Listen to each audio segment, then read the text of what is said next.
I rise to oppose the introduction of the Constitution 129th Amendment Bill 2024 and the Union Territories Laws Amendment Bill 2024. India is a union of states. Article 1 of the Constitution states that India is a union of states and not vice versa. Therefore, this excessive centralism, which is sought to be brought into existence by this bill, absolutely militates against the constitutional scheme in its essence, in its entirety and in its very object. संविधान का जो हमारा संघीय ढांचा है उसको खत्म करने के लिए संविधान संशोधन बिल लाए हैं। मैं मनीष तिवारी जी से सहमत हूं। ये लोग एक देश, एक संविधान, एक चुनाव की बात करते हैं। जो लोग 8 विधानसभाएं भी एक साथ नहीं करा पाते हो, मौसम देख के तारीखें बदलते हो, वो लोग बात करते हैं एक देश एक चुनाव की। मैं अपनी पार्टी की ओर से, अपने नेता आदरणीय अखिलेश यादव जी की ओर से इस बिल का पुरजोर विरोध करता हूं और आपके माध्यम से देश के जनमानस से कहना चाहता हूं, ये भारतीय जनता पार्टी के लोग तानाशाही लाने के नित नए रास्ते लाते हैं। Manish Tiwari ji. Thank you very much, Mr. Speaker, sir. I rise to oppose the introduction of the Constitution 129th Amendment Bill 2024 and the Union Territories Laws Amendment Bill 2024.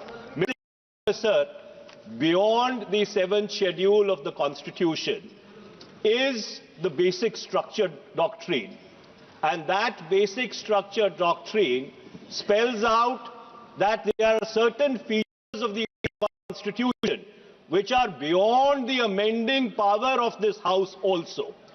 One of the essential features is federalism and the structure of our democracy.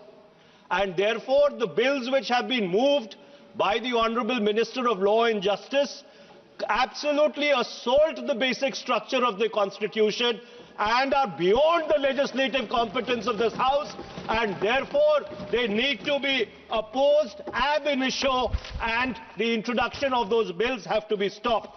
Number 2, Mr. Speaker, sir, how is it possible under our constitutional scheme that the tenures of the state legislatures can be made subject to the tenure of the national legislature? That is completely an antithesis of the constitutional scheme. There is absolutely no way under the Indian constitutional scheme where the states are separate constituents and equal constituents, the term of the state legislatures can be made subject to the term of the national legislature. And my final point, Mr. Speaker, sir, India is a union of states. Article 1 of the Constitution states that India is a union of states and not vice versa. And so therefore, this excessive centralism, which is sought to be brought into existence by this bill, absolutely militates against the constitutional scheme in its essence, in its entirety, and in its very object. And therefore, Mr. Speaker, sir, I would once again like to urge this House that the introduction of the bill and the consideration of the bill, because of the basic structure doctrine enunciated by the Supreme Court in the Kesavanand Bharti case, is beyond the legislative competence of this House, and therefore this bill needs to be withdrawn immediately. Thank you, Mr. Speaker, sir. Dharmendra Yadav. धन्यवाद अध्यक्ष जी। मैं इस संविधान के 129वें संशोधन अधिनियम के विरोध के लिए खड़ा हूं।